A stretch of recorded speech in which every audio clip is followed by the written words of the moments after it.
À la une de l'actualité, rencontre du Premier ministre avec la coordinatrice des Nations Unies en Guinée.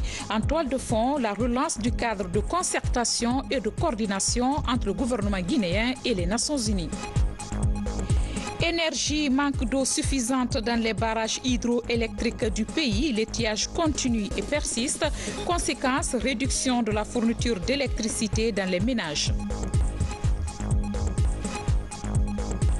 Religion, la communauté musulmane célèbre aujourd'hui la nuit du destin ou Laylatul Qadr.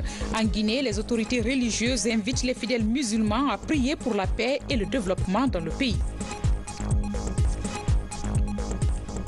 Mesdames et messieurs, bonsoir. Direction le palais de la Colombe où le Premier ministre a reçu en audience la coordinatrice des Nations Unies en Guinée. Au cœur de la rencontre, la relance du cadre de concertation et de coordination entre le gouvernement guinéen et le système des Nations Unies. Ousmane Bangora, bureau de presse de la primature. Le système des Nations Unies est l'institution qui assure aujourd'hui la coordination des partenaires techniques et financiers pour la Guinée.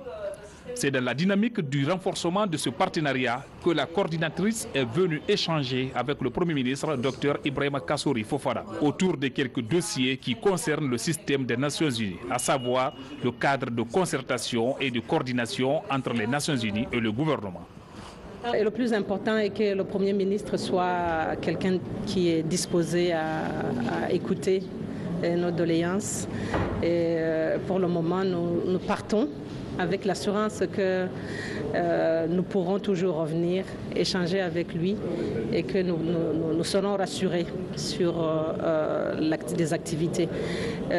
Nous comprenons aussi qu'il a sa préoccupation première sur l'amélioration du taux d'absorption des financements des partenaires. Et sur cela, nous allons aussi contribuer à ce que des orientations, des mécanismes et des outils qui puissent aider à améliorer l'absorption des ressources puissent lui parvenir. Les préoccupations du système des Nations Unies sont entre autres le renforcement des capacités des ressources humaines, la relance du dossier de la réconciliation nationale, la mise en place des mécanismes pour lutter contre la migration et la sécurité des partenaires dans le pays.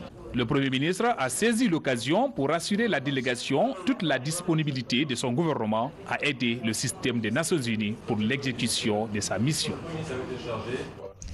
Je vous le disais au sommaire, la situation des barrages hydroélectriques du pays reste marquée par une diminution drastique de la quantité d'eau.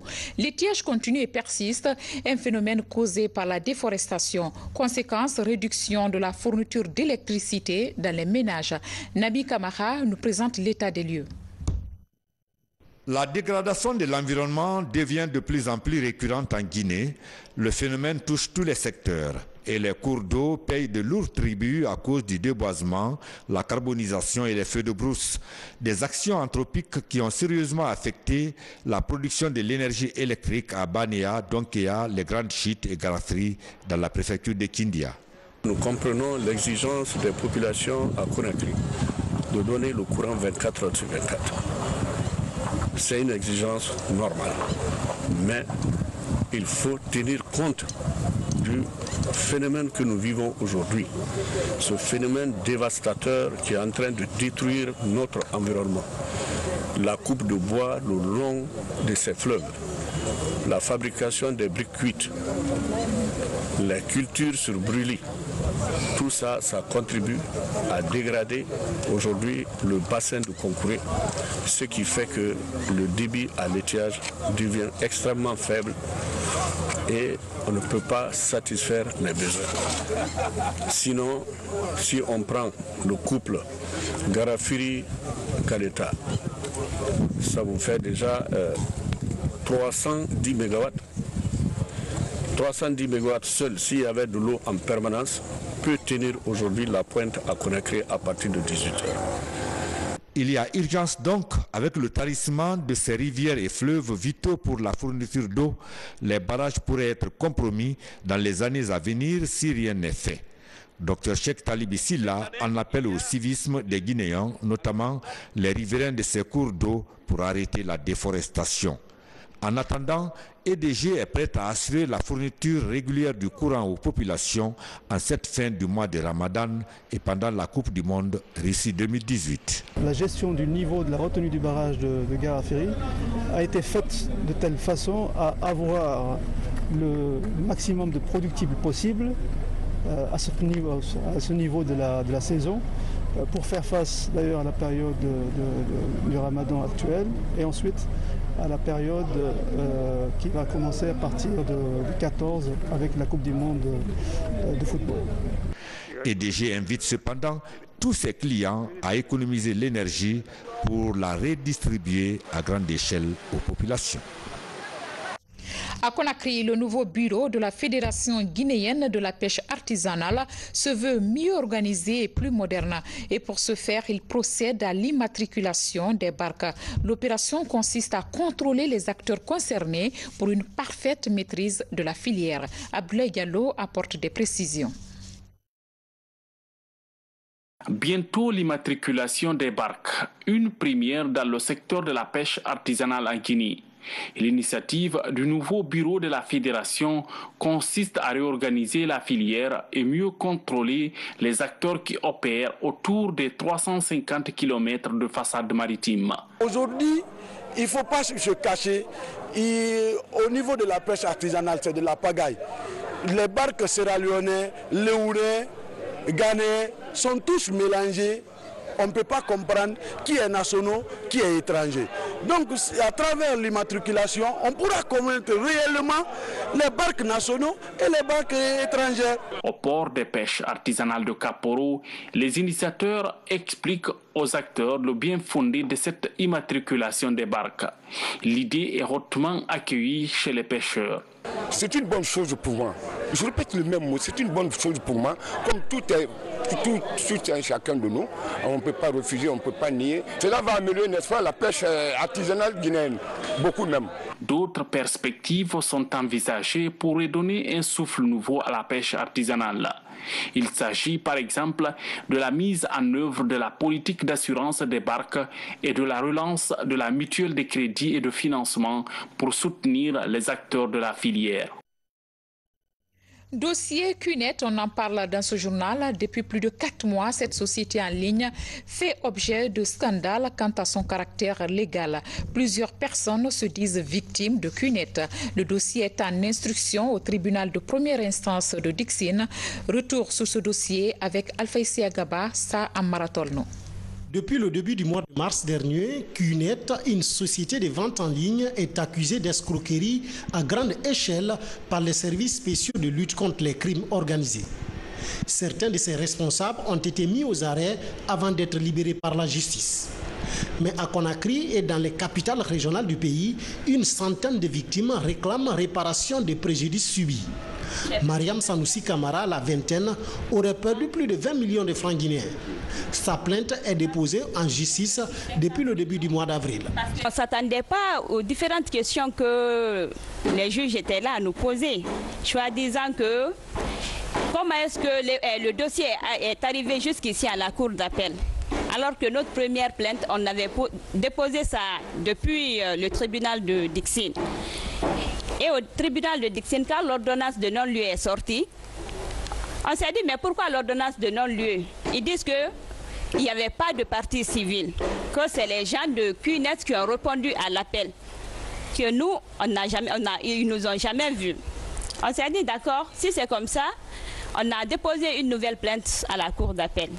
Ils ont dit que nous sommes venus tardivement, que parce que le premier dossier, la première plainte, qui était déjà déposée, que c'est les gars de CUNET qui ont répondu, qu'ils n'ont pas vu de partie civile. Donc c'est pourquoi ils ont libéré les gens qui étaient détenus. Ce dossier est en instruction actuellement au tribunal de première instance de Dixine, comme bien d'autres plaintes. Pour raison de secret de l'instruction judiciaire, le juge n'a pas voulu communiquer sur le dossier. L'avocat de CUNET reste serein. Il soutient qu'aucun plaignant ne dispose de preuves concrètes. Les gens ici disent victimes. Mais le problème qui est là, c'est que lorsqu'on estime qu'on est léger dans une procédure, il faut qu'on vienne avec les preuves de cela. Alors, durant toutes les procédures que personnellement j'ai suivies avec certains confrères pour CUNET, nous n'avons pas trouvé des personnes qui ont véritablement démontré leur qualité de victime. Alors, c'est pourquoi on a d'ailleurs eu l'ordonnance des non-lieux, on a eu des relax. Alors, voilà. Je ne dis pas que l'activité de CUNET ne préjudicie pas certaines personnes, non, loin de là. Mais les dossiers pour lesquels nous nous sommes saisis, nous avons toujours eu soit une ordonnance de non-lieu ou une décision de relax. Des deux côtés, chacun se défend bec et ongle dans l'attente de la tenue de la dernière audience dans l'affaire CUNET. Nous irons jusqu'au bout parce qu'on ne va pas du tout laisser. Nous sommes escroqués et arnaqués par la société CUNET. Ce qu'ils nous ont dit et la réalité qu'on a vue à CUNET, c'est complètement différent. C'est complètement différent. Ils ne disent jamais la vérité aux gens. CUNET existe, elle est reconnue, son activité elle est parfaitement légale en République de Guinée. L'audience dans l'affaire CUNET est à son 3e report. Pour les victimes, l'attente devient longue. La prochaine audience, peut-être ultime, est prévue pour le lundi 18 juin à la Cour d'appel de Conakry. Dossier à suivre. Bientôt la création d'un cadre de concertation entre la presse nationale et le nouveau ministre de l'Information et de la Communication. L'annonce a été faite ce matin par le ministre Amara Samparé au cours d'un point de presse. La nouvelle est saluée par les hommes de médias. Compte rendu, Bernard Tonguino. Devant les journalistes de la presse publique et privée, le nouveau ministre de l'Information et de la Communication affiche sa volonté de collaboration dynamique avec l'ensemble des médias du pays. Amara Samparé ambitionne la création d'un cadre de concertation permanent entre son département et les associations de presse. Garantir l'exercice de la liberté de la presse dans le respect des droits et devoirs des journalistes est l'objectif recherché. Dès ma prise de fonction et au moment où j'ai posé un diagnostic de la situation qui prévalait au ministère de l'Information et de la Communication, j'ai constaté des brisures dans la collaboration entre l'administration de tutelle, qui est le ministère, et les différents organes de presse privée. C'est pourquoi j'ai décidé de leur tendre la main, d'aller vers eux, d'aller vers vous, pour qu'ensemble nous réfléchissions à la meilleure façon d'organiser le secteur d'activité qui est le vôtre. Et voilà pourquoi j'ai décidé de créer un cadre de concertation permanent qui servira de plateforme de discussion, de dialogue entre l'administration de tutelle et la presse privée. La main tendue du ministre de l'Information et de la Communication est perçue par les journalistes comme un nouveau pont jeté entre les pouvoirs publics et la corporation. Avec la mise sur pied d'un cadre de concertation, les associations de presse espèrent à la mise en œuvre des projets relatifs à l'amélioration des conditions d'exercice du métier de journaliste en Guinée. Ça fait 2 ans, je le disais dans la salle, même pour rencontrer le syndicat, pareil, ministre de la Communication, c'était un problème. Mais si le nouveau ministre lui-même vient, il tend la main pour venir vers la presse privée, je pense que c'est une très bonne opportunité que l'ensemble des médias doivent vraiment essayer de profiter pour que nous puissions collaborer. Bien collaborer comme lui-même il a dit. La presse publique ou la presse privée, ce sont les journalistes, tous dans un même pays comme la Guinée. Je pense qu'avec ce nouveau ministre, la collaboration, je ne dirais pas qu'elle sera parfaite, mais vraiment elle sera très bonne parce que nous avons vraiment vu rencontrer un ministre qui est vraiment à l'écoute des médias, qui est aussi même venu écouter nos doléances. Dans les prochains jours, un comité mixte sera composé pour servir d'interlocuteur au département de l'information autour des réformes à engager. L'approche devrait permettre de décrisper davantage le climat des relations entre la presse et les pouvoirs publics. Troisième grand titre de ce journal, les fidèles musulmans célèbrent ce lundi la nuit du destin ou Laylatul Qadr. Selon les leaders religieux, cette nuit est intimement liée au Coran, livre de référence des musulmans révélé au prophète Mahomet, paix et salut sur lui. La déclaration du secrétaire général des affaires religieuses est commentée ici par Aboubakar Gabi. Suivez. Ce lundi soir, la nuit du destin va être célébrée par les fidèles musulmans du monde entier.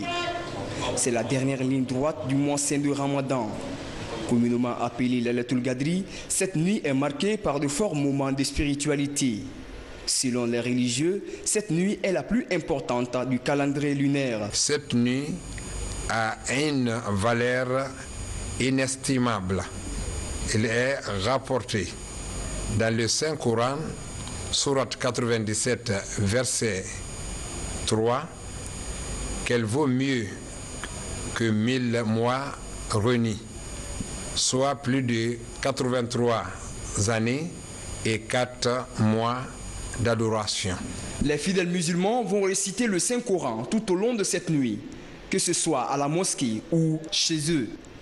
À cet effet, Ali Jamal Bangoura, secrétaire général aux affaires religieuses, invite ses co-religionnaires guinéens à avoir une pensée pour le pays dans leurs prières et bénédictions. J'invite les croyants et croyantes de Guinée à se surpasser pour porter leurs demandes auprès d'Allah le Tout-Puissant, afin de ne pas rater les bénédictions et miséricordes qui descendront en abondance au cours de cette nuit.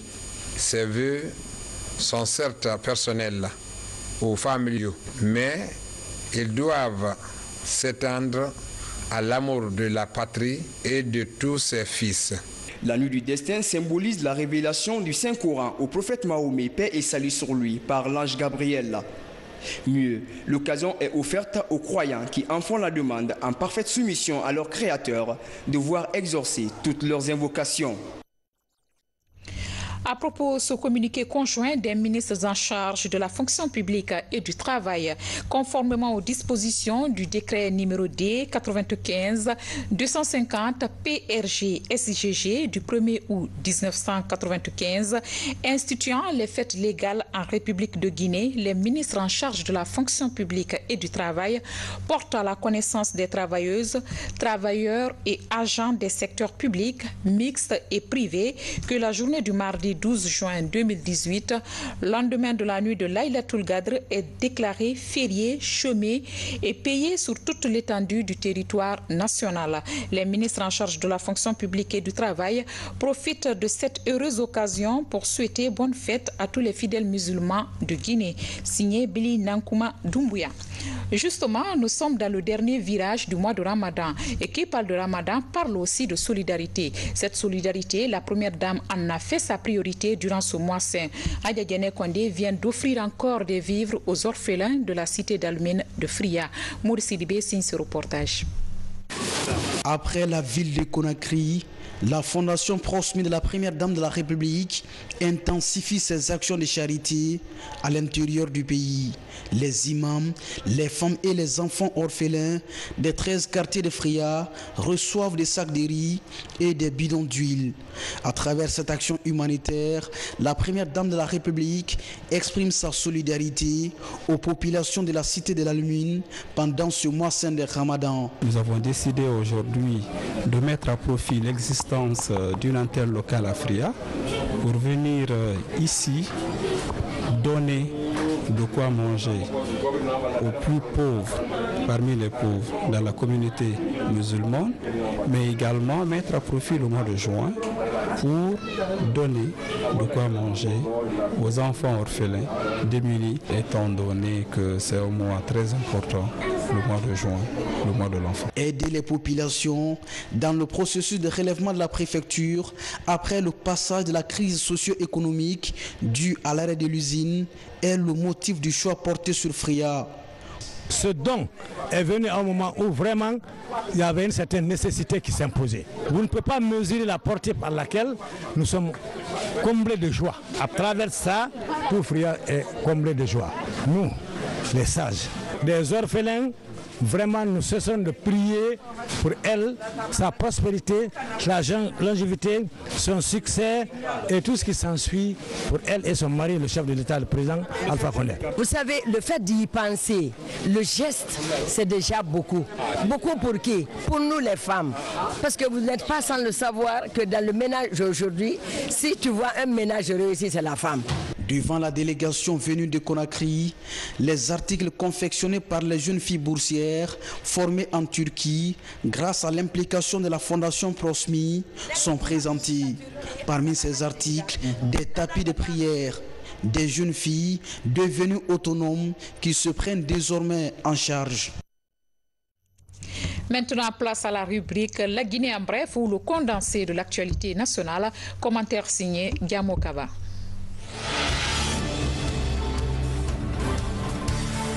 Mamou, la ville Carrefour, est actuellement en pleine campagne d'assainissement. Pour ce faire, l'Union européenne, à travers Plan International Guinée, a offert un important lot de matériel de nettoyage.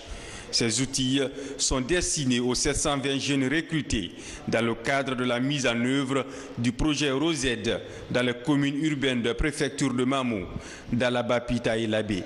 La réception de cet important lot d'équipements, le cantonnage devrait permettre l'assainissement des principales voiries urbaines et créer 60 emplois directs pour les jeunes filles et garçons déscolarisés ou diplômés sans emploi.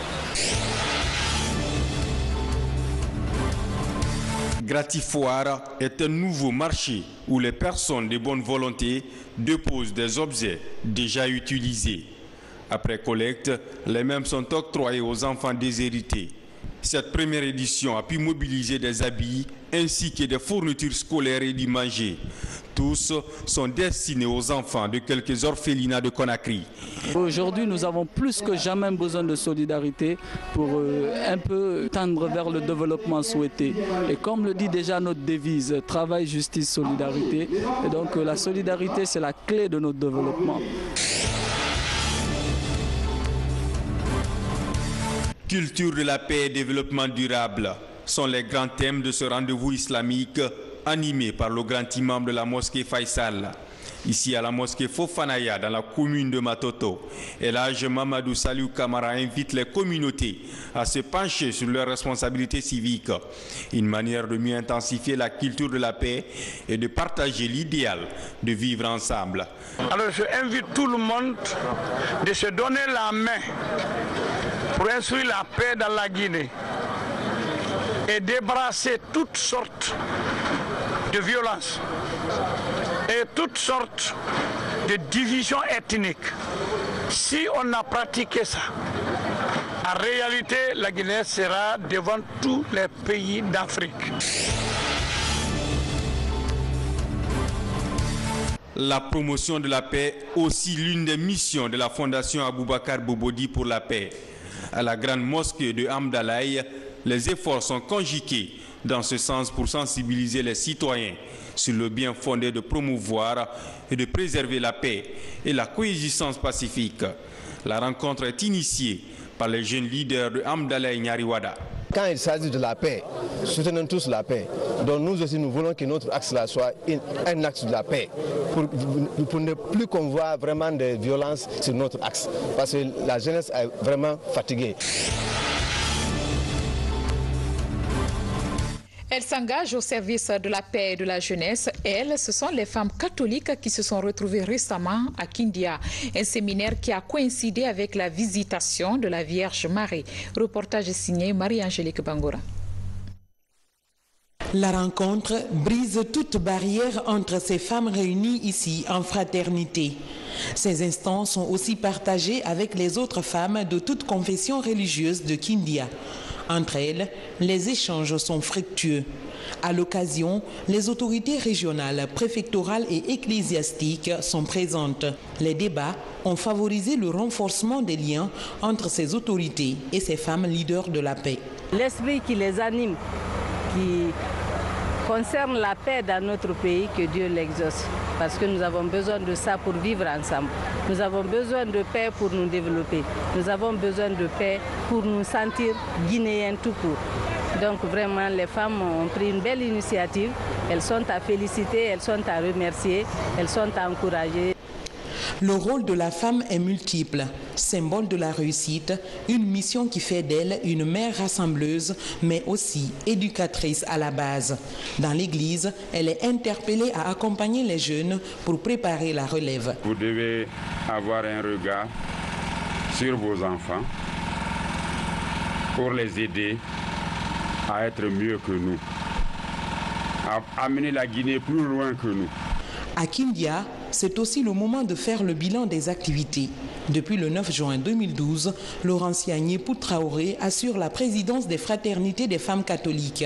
Après 6 ans de mandat, elle passe la main à Juliette Titi Kamano pour des raisons de santé. Nous avons formé les femmes sur l'autonomisation de la femme, l'initiation à l'informatique, l'élaboration des plans d'action, l'observation des élections, la gestion des microcrédits et la saponification. Ce cheminement est une opportunité donnée aux femmes catholiques de redorer leur blason et d'intervenir pour le développement de l'Église et de militer davantage pour la paix et pour l'encadrement des jeunes. Des instants d'échange spirituel marqués par la remise de cadeaux. Comme à l'accoutumée, la cérémonie est aussi marquée par la remise du flambeau. Kindia remet ici le flambeau aux femmes de Saint-Michel de Coléa pour la visitation prochaine de l'Association des femmes catholiques de l'archidiocèse de Conakry. Ce qui nous amène à ce public reportage. La Guinéenne de construction et de prestation de services grandit et exporte son expertise dans les pays voisins. Après 20 ans d'expérience dans les bâtiments et travaux publics en Guinée, Guicopress dépose ses valises en Sierra Leone où elle apporte son savoir-faire dans la construction des voiries urbaines. Explication Mangafode Touré.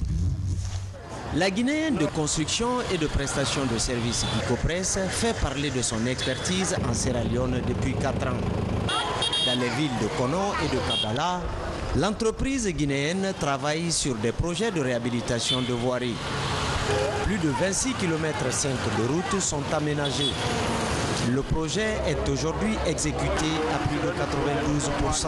Le projet Kono-Kabala, c'est un projet de voirie urbaine à réhabiliter dans la ville de Kono et de Kabala, composé en 2 phases, à savoir une partie pour Kono, qui regroupe les 80% du projet, qui fait 20 km 500, et une partie sur Kabala, qui fait les 6 km. Dans l'ensemble, nous sommes à 92% d'exécution. Vous avez ici l'exemple type de la société guinéenne qui exporte ses compétences, son sérieux, ses savoir-faire. Encore une fois, c'est une logique de développement du groupe Guicopress. Ces compétences, ce sérieux, ces savoir-faire qui ont été développés pendant de longues années au niveau national en Guinée, logiquement un jour sortent des frontières. Mais sortent parce qu'on a la motivation pour le faire, mais parce qu'il y a un appel. Il y a un appel d'air, si vous voulez. Je crois qu'une région se développe en appelant les compétences présentes sur le sol africain et concrètement ici sur le sol de l'Afrique de l'Ouest. Dans le domaine de la construction des routes, Guicopress devient peu à peu un label dans la sous-région. Son installation récente au Sénégal et sa conquête de nouveaux marchés au Congo donnent une nouvelle dimension à cette entreprise guinéenne créée il y a 20 ans. On termine cette édition par l'actualité sportive et c'est la Coupe du Monde Russie 2018 qui focalise l'attention.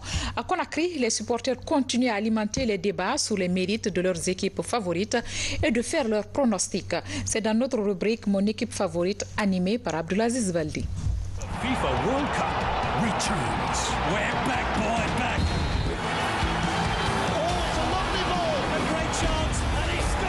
Mon équipe favorite est le Sénégal. Le Sénégal représente, certes il y a les autres équipes africaines, mais le Sénégal déjà c'est le voisinage. Déjà moi j'ai mes cousins qui sont au Sénégal, la famille Lo, et c'est tout naturellement que je supporte le Sénégal et puis c'est de l'Afrique de l'Ouest et je leur souhaite tout le bonheur du monde qu'ils aillent très loin. Moi, mon équipe favorite, c'est l'équipe de France. Aujourd'hui, on se rend compte que l'équipe de France dispose d'une qualité exceptionnelle de joueurs, de jeunes joueurs qui arrivent, qui ont envie de montrer à la face du monde qu'ils sont les meilleurs. Quand vous prenez aujourd'hui, par exemple, Ousmane Dembélé, on prend par exemple Paul Pogba, on prend Antoine Griezmann, ce sont des joueurs aujourd'hui qui ont fait leur preuve sur l'échiquier continental européen. Mon équipe favorite, c'est le Brésil. Je veux supporter le Brésil parce que j'aime le Brésil et depuis mon enfance, je supportais le Brésil. Et il y a mon joueur aussi, Neymar. Tellement il est efficace, c'est pourquoi je supporte le Brésil. pour moi, Belgique va rapporter la Coupe du Monde, mais je vais supporter l'Égypte à cause de Mohamed Salah. The biggest sporting event on the planet, the FIFA World Cup. Mesdames et messieurs, c'est la fin de cette page d'actualité. Grand merci à vous pour votre obligeante attention. Nous souhaitons une bonne fête de la nuit du destin à toute la communauté musulmane de Guinée. À demain.